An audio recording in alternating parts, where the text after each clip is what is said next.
Here. So first I'll invite up Linnea Fall from the Land Stewardship Project in Winona County, and on deck is Mike Kennedy from Citizens Against Silica Mining. Linnea?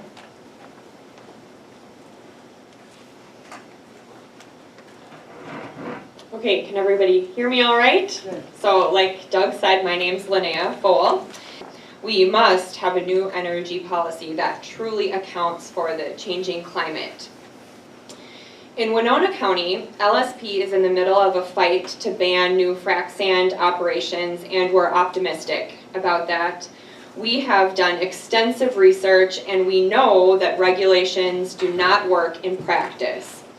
Our report, Breaking the Rules for Profit, an analysis of the frac sand industry's violations of state regulations and manipulation of local governments in Wisconsin, is available in your packets, in the back of the room, and also on our website. And it provides details showing that over half of the frac sand companies operating in Wisconsin have seriously violated DNR regulations, manipulated local governments, or engaged in influence peddling and conflicts of interest. We also know that a ban on frac sand mining is totally legal. Another report, Legal and Practical Considerations in Support of a Zoning Ban on Frac Sand Operations in Winona County, reviews Minnesota statutes, case law, and county policy, and it is also in the packets in the back of the room or on our website.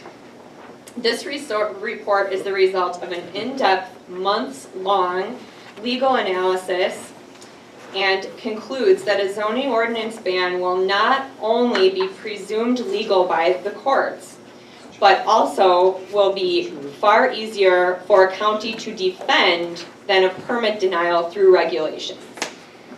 My family and our community rely on local farmers, forests, and waterways for food. We rely on karst topography to filter our drinking water. We rely on our governments and public officials to serve the people and the land and water that can sustain us into the future if we keep those needs in mind. We do not rely on the frac sand industry. Clean, renewable energy and a productive, replenishing environment must be the way forward. Thank you.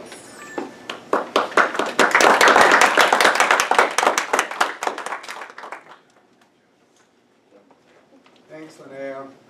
Mike Kennedy from Citizens Against Silica Mining in Winona, would you please come up?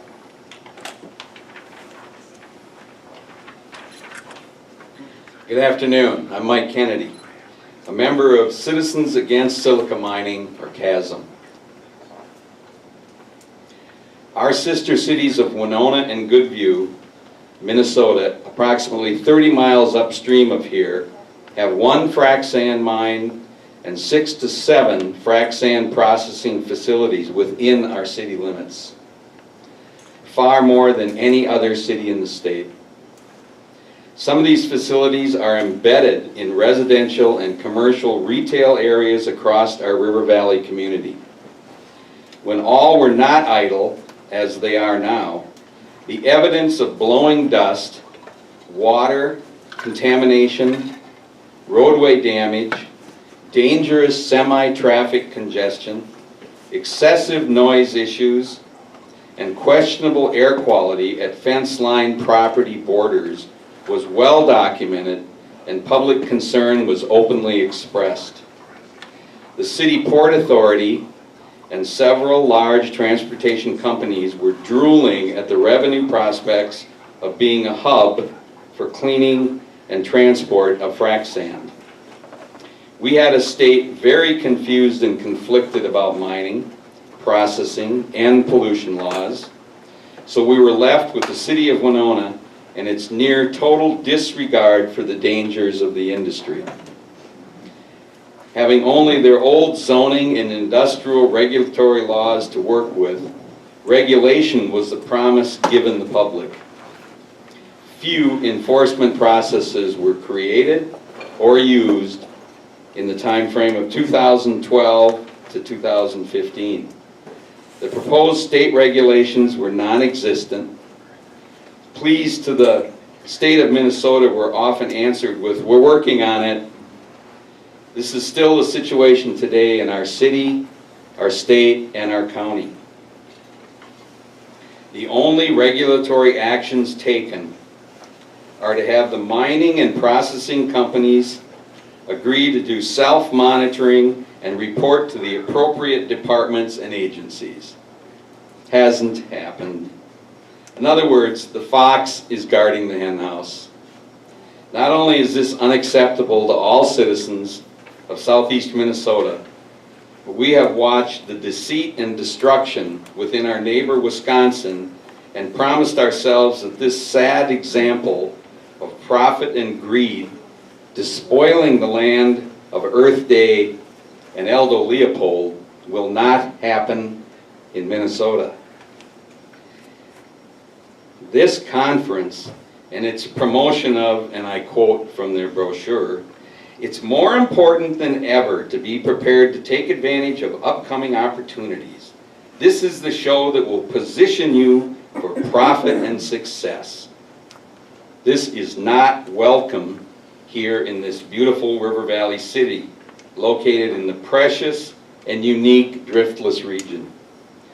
Our excellent quality of life that provides us with the education and the foresight to see not just inside the frac sand industry, but to see all the way through the BS that this conference and its participants brought to our beautiful bluff country. Thank you.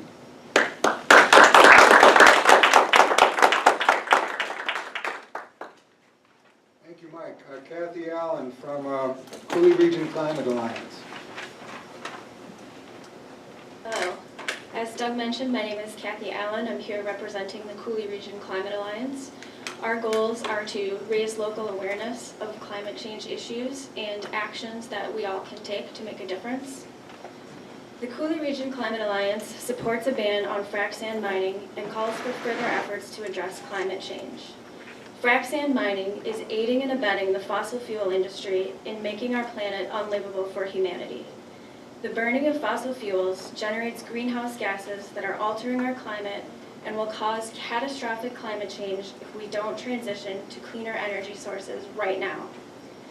In order to limit global warming to the 2 degrees Celsius goal established by last year's Paris Climate Agreement, research has shown that 80% of the currently known fossil fuel reserves must stay in the ground, 80%. If these fossil fuels must stay in the ground to avert catastrophic climate change, then so should frac sand. Thank you. Thank you. Bill? So Bill Greendeer from the HoChunk Nation and your security force as well. Welcome. Thank you, thank you. Hey, my name is Ray Kumani. I'm a HoChunk tribal member, and I brought my son here, and he's also, we're working against mines because at one time when I was younger, I watched a wolf, cougar, run across the field. That's now a mine, and it breaks my heart to see all this stuff.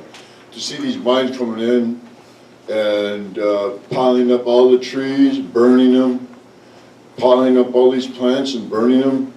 That's such a waste.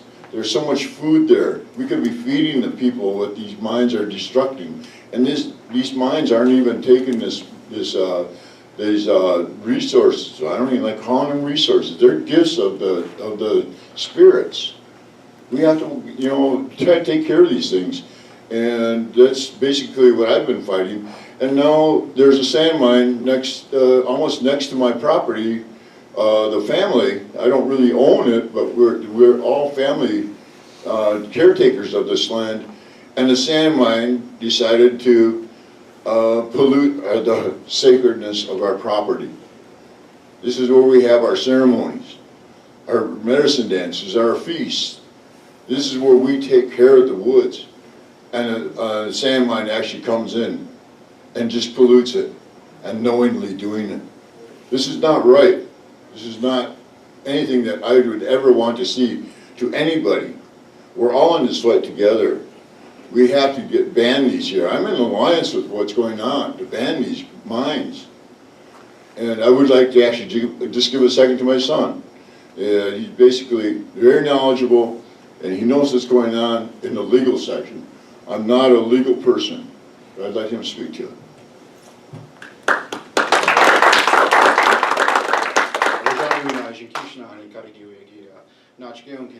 I'm David Greendeer, the District 2 legislator for the HoChunk Nation. I didn't come here today to tell you all of these, I guess we'll call it, all these stories about the atrocities that we've seen on all of our HoChunk lands. I didn't come here to tell you that. I didn't come here to really talk about too much about things that you already know. Many of you are in the fight, already to protect all of our land, our water. We all say everything's sacred. I just came to tell you something that my grandfather and my father's father told us. He said that when God created the earth, He created everything before He created the human being. He created all the trees, He created all the water, He created everything. He said, and the last thing that He created was the human being. So our job as human beings is to take care of the earth and to watch over the land. So hopefully we all remember that, and hopefully those that will listen and those that will watch this today will remember that. I hope that for whatever it's worth, that I pray for all your families, and I pray for all of us here in the future. We don't have that much time left. Thank you.